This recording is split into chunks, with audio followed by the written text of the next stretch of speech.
जरा सोचो, एक ईमानदार फौजी को कुछ करप्ट नेता अपने फायदे के लिए गद्दार घोषित कर दें। मेरा नाम है विशाल, अनोखी फिल्म्स में आपका स्वागत है और चलिए सुनते हैं हमारी आज की कहानी की शुरुआत में बॉब और उसका साथी डॉनी रेगिस्तान में एक मिशन पर थे। दुश्मन के ट्रक को खत्म करने के बाद वो वहाँ से निकलने को एकदम तैयार थे, पर तभी दुश्मनों के एक जमावड़े ने अचानक उन पर हमला कर दिया। बॉब ने अपनी जबरदस्त शूटिंग स्किल्स का इस्तेमाल करते हुए कई दुश्मनों को ढेर कर दिया, लेकिन उनके आसपास कई बॉम्ब्स फटने लगे, जिसके बाद उन्होंने CIA से मदद भी मांगी, लेकिन वहाँ से कोई जवाब आया ही नहीं, जिस वजह से डॉनी की इस जानलेवा हमले में मौत हो गई। अपने दोस्त को खोने के गुस्से में बॉब ने हेलीकॉप्टर पर कई गोलियां चलाई और कुछ निशाने चूकने के बाद आखिरकार उसने हेलीकॉप्टर को गिरा ही दिया। इस घटना को 3 साल गुजर चुके हैं। अब बॉब अपने कुत्ते के साथ पहाड़ों पर एक आम जिंदगी गुजार रहा था, लेकिन फिर एक दिन कर्नल आइजैक उससे मिलने पहुंचे। उनके पास बॉब के लिए एक मिशन था जिसमें उसे प्रेसिडेंट को मारने का प्लान बनाना है, पर असलियत में मारना नहीं है।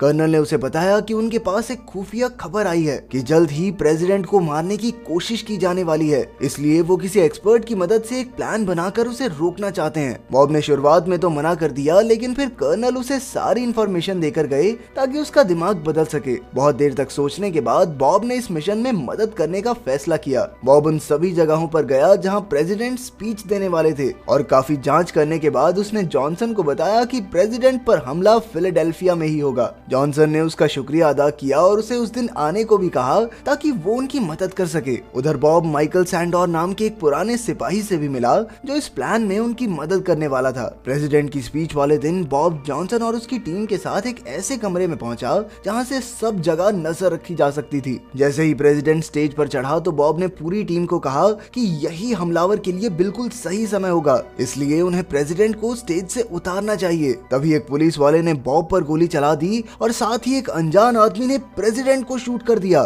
चीजें समझते ही बॉब खिड़की तोड़कर वहां से भाग गया और उसके निकलते ही जॉनसन और उसकी टीम ने पूरे कमरे को एकदम साफ कर दिया और सिर्फ बॉब की स्नाइपर और उसके फिंगरप्रिंट्स छोड़ दिए। उधर रास्ते में एक FBI एजेंट निक ने उसे रोकने की कोशिश की, पर बॉब ने बड़ी आसानी से उसे हरा कर एक ग्रिल के साथ बांध दिया और उसी की गाड़ी में वहां से भाग गया। लेकिन जाने से पहले उसने निक से कहा कि प्रेसिडेंट पर गोली उसने नहीं चलाई, बल्कि उसे तो बिना बात के फंसाया जा रहा है। बॉब के भागते ही पूरे शहर की पुलिस उसे ढूंढ रही थी, यहाँ तक कि उसके पीछे तो हेलीकॉप्टर भी पड़े थे जिनसे पीछा छुड़ाने के लिए बॉब ने अपनी गाड़ी एक कार वॉश में घुसा दी, जहाँ उसने पिछली सीट को पकड़कर फर्स्ट एड किट निकाली और अपने घाव पर पट्टी की। इसके बाद वो वापस सड़क पर उतर गया, लेकिन पुलिस ने जल्द ही उसे चारों ओर से घेर लिया और कोई रास्ता ना दिखने पर बॉब ने गाड़ी को बैक गियर में डाला और सीधा एक नहर में कुदा दिया। काफी चेकिंग करने के बाद भी FBI को बस खाली गाड़ी मिली, क्योंकि बॉब पहले ही वहाँ से निकल चुका था। नहर से निकलकर बॉब ने एक ट्रक चुराया जिसमें छुपकर वो वहाँ से भाग गया। उधर सभी न्यूज चैनल्स पर बॉब की तस्वीर दिखाई जा रही थी और साथ ही निक की भी जबरदस्त बेइज्जती हो रही थी, जिसके बाद उसके बॉस ने उसे खूब सुनाया और निक ने बॉब की उसे फंसाए जाने वाली बात अपने बॉस को बताई। उसके बॉस को इस बात पर बिल्कुल भरोसा नहीं था, इसलिए उसने निक से कहा कि अपनी रिपोर्ट में ये बात लिखने की कोई जरूरत नहीं है। रात होने पर बॉब एक बहुत बड़ी दुकान में पहुंचा और पहचाने जाने के डर से उसने सबसे पहले दुकान की लाइट काटी और उसके बाद ही अपनी जरूरतों का सारा सामान लिया। जिसके बाद वो एक मैकेनिक की दुकान में चोरी से घुसा, जहां उसने अपनी मरहम पट्टी की। उधर निक की बढ़िया बेइज्जती होने के बाद उसे फोन ड्यूटी पर लगा दिया गया था, जहां उसे उसी दुकान में काम करने वाली एक औरत का फोन आया, क्योंकि उसे शक था कि बॉब शायद थोड़ी देर पहले उसकी दुकान में आया था। निक ने उसकी बात पर भरोसा करते हुए ये बात अपने बॉस को बताई, पर उसने निक की कोई भी बात सुनने से साफ मना कर दिया। निक ने फिर भी हार नहीं मानी और वो रात भर इसी पर काम करता रहा। अगली सुबह जब गैलिंडो ने उसे काम करते देखा तो उसने बताया कि जिस पुलिस वाले ने बॉब पर गोली चलाई थी उसका मर्डर हो गया है। इस बात ने निक का शक और पक्का कर दिया।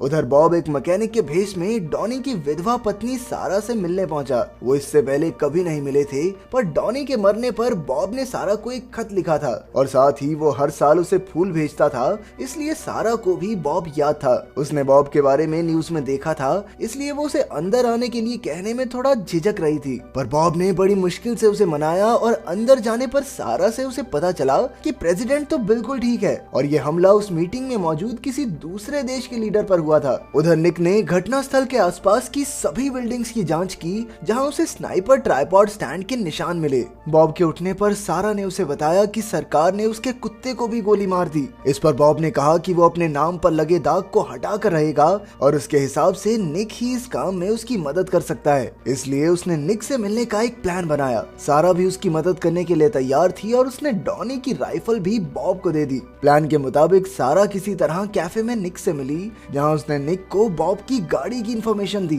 ताकि वो इस बारे में सर्च करे और जॉनसन जो कि ये कांड करके शांति से बैठा है उसके मन में भी थोड़ी बेचैनी बढ़े। निक ने बिल्कुल यही किया जो बॉब चाहता था। बॉब का प्लान अब पूरी तरह सही जा रहा था क्योंकि निक की हरकतों की खबर जॉनसन को भी मिल चुकी थी और उसने अपने आदमियों को निक पर नजर रखने को कहा, जिसके बाद उन्होंने एक दिन मौका देखकर निक को किडनैप कर लिया। वो लोग हर मुमकिन तरीके से ये पता लगाना चाहते थे कि आखिर निक को कितनी सच्चाई पता है। जब निक ने अपना मुंह नहीं खोला तो वो लोग उसे मारने ही वाले थे कि बॉब ने उसे आखिरी मिनट पर बचा लिया। निक ने कानूनी तरीके से बॉब की मदद करने की बात कही, पर बॉब को तो सिर्फ बदला चाहिए था क्योंकि उसका नाम तो साफ हो जाएगा, लेकिन वो लोग कल को किसी और के साथ भी ऐसा कर सकते हैं। अब बॉब ने उसकी जान बचाई थी, इसलिए निक भी मदद करने को तैयार हो गया। जॉनसन और उसके आदमियों को पता लग गया कि बॉब हर साल सारा को फूल भेजता था, इसलिए उन्होंने अपने कुछ आदमियों को सारा को किडनैप करने के लिए भेजा। उधर निक और बॉब हथियारों के एक्सपर्ट मिस्टर रेड से मिलने पहुंचे, जिसने उन्हें बताया कि जॉनसन और उसके आदमियों ने पेपर पैचिंग टेक्निक का इस्तेमाल किया था, जिसमें गोली चलती किसी और गन से है और दिखाई कहीं और जाती है। मिस्टर रेट ने उन्हें ये भी बताया कि बॉब के सिवाय ऐसा मिशन सिर्फ मिखायो ही कर सकता था और मिस्टर रेट के बताए गए हुलिये के हिसाब से बॉब समझ गया कि मिखायो और कोई नहीं बल्कि सैंडोर ही था। निक ने अपने बॉस को फोन करके उससे सैंडोर का पता निकलवाया, लेकिन असल में ये जॉनसन का बिछाया एक जाल था। देर रात जॉनसन के आदमी सारा को पकड़ने के लिए उसके घर में घुसे, जहाँ सारा ने एक आदमी को तो ढेर कर दिया लेकिन दूसरे आदमी ने उसे पकड़ लिया। उधर बॉब और निक सैंडोर के ठिकाने पर पहुंचे और फिर हार्डवेयर स्टोर से वो सामान लिया जो भी उन्हें एक बॉम्ब बनाने के लिए चाहिए था। बॉब को पता था कि उनके लिए कोई ना कोई जाल जरूर बिछाया गया होगा, इसलिए उसने निक को भी थोड़ा बहुत स्नाइपर चलाना सिखा दिया और टाइम आने पर निक ने घास में छुपकर बॉब को सभी गार्ड्स की लोकेशन के बारे में पहले ही बता दिया। बॉब ने एक एक करके सभी गार्ड्स को खत्म कर दिया और अंदर जाने से पहले उसने आसपास सभी जगह बॉम्ब्स बिछा दिए। बॉब को वहां देखकर सैंडोर बिल्कुल भी हैरान नहीं था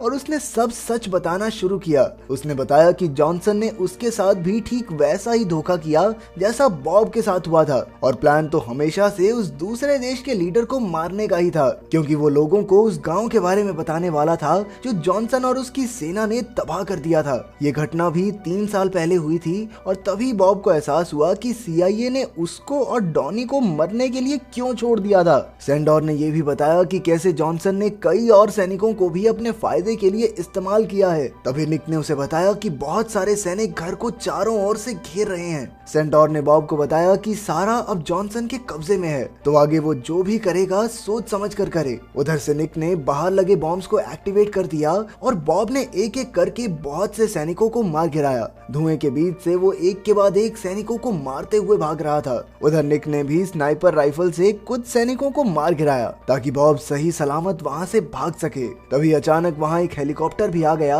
लेकिन इस बार बॉब पूरी तरह तैयार था। वो दोनों तेज रफ्तार से भागने लगे ताकि हेलीकॉप्टर उनका पीछा कर सके, लेकिन जैसे ही हेलीकॉप्टर बॉम्ब वाली जगह पर पहुंचा तो बॉब ने बटन दबाकर बॉम्ब फोड़ दिया, जिससे हेलीकॉप्टर वहीं क्रैश हो गया। इसके बाद निक ने अपने बॉस को फोन करके बताया कि वो बॉब के साथ है। ये सब बॉब का ही प्लान था ताकि ये सारी बात जॉनसन तक पहुंच जाए। थोड़ी ही देर बाद उन्हें जॉनसन का फोन आया। बॉब ने जॉनसन के सामने एक ऑफर रखा कि वो सारा के बदले उन्हें सैंडोर की रिकॉर्डिंग दे देगा, जिसमें वो बता रहा है कि कैसे जॉनसन ने एक ऑयल कंपनी के लिए एक पूरे गांव को तबाह कर दिया था, और इस बात को छुपाए रखने के लिए वो ये डील मैकम से करेगा। जॉनसन भी अपनी सच्चाई को छुपाए रखने के लिए इस डील के लिए तैयार हो गया और उन्होंने एक बर्फीले पहाड़ पर मिलने का फैसला किया। जॉनसन, मैकियम और उनका एक आदमी सारा को लेकर वहां पहुंचे। तभी सामने से एक आदमी उनकी तरफ आया, पर जॉनसन के छिपे हुए स्नाइपर ने उसे गोली मार दी। ये लोग अपने आप को बहुत एक्स्ट्रा स्मार्ट समझ रहे थे, लेकिन दरअसल ये बॉब की एक चाल थी। यह आदमी कोई और नहीं बल्कि निक था, जिसने जैकेट के अंदर एक लोहे की बहुत मोटी शीट पहन रखी थी। इससे बॉब को जॉनसन के छुपे हुए स्नाइपर की जगह का पता चल गया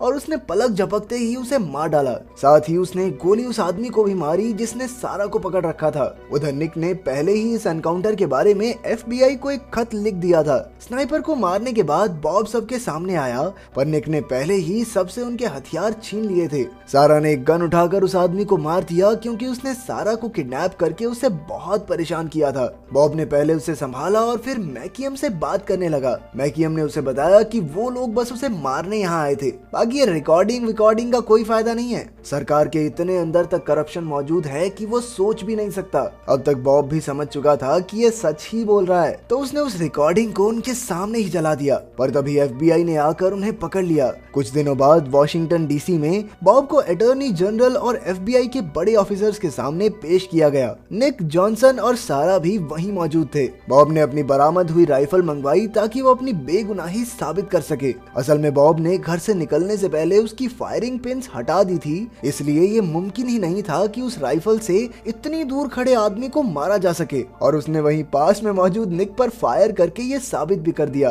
अटॉर्नी जनरल ने इस सबूत को मानकर उसे आजाद कर दिया, लेकिन वो जॉनसन और मैकियम पर लगाए उसके आरोप को नहीं मान सकते, क्योंकि उनके पास उनके खिलाफ कोई सबूत नहीं है। कुछ दिनों बाद जॉनसन और मैकियम एक पहाड़ वाले घर पर छुट्टियां मना रहे थे, लेकिन वो ये नहीं जानते थे कि बॉब घात लगाए उन्हें मारने को तैयार बैठा है। उसने एक एक करके वहाँ मौजूद सभी करप्ट लोगों को मार दिया और वहाँ से निकलते हुए उसने गैस पाइप में गोली मारकर धमाका कर दिया, जिससे उसके खिलाफ एक भी सबूत ना बचे। वहाँ से निकलकर वो सारा से मिला, जिसके बाद वो दोनों एक नई जिंदगी शुरू करने के लिए निकल पड़े। अगर वीडियो पसंद आई तो लाइक कर देना, चैनल को सब्सक्राइब कर देना। मिलते हैं अगली वीडियो में।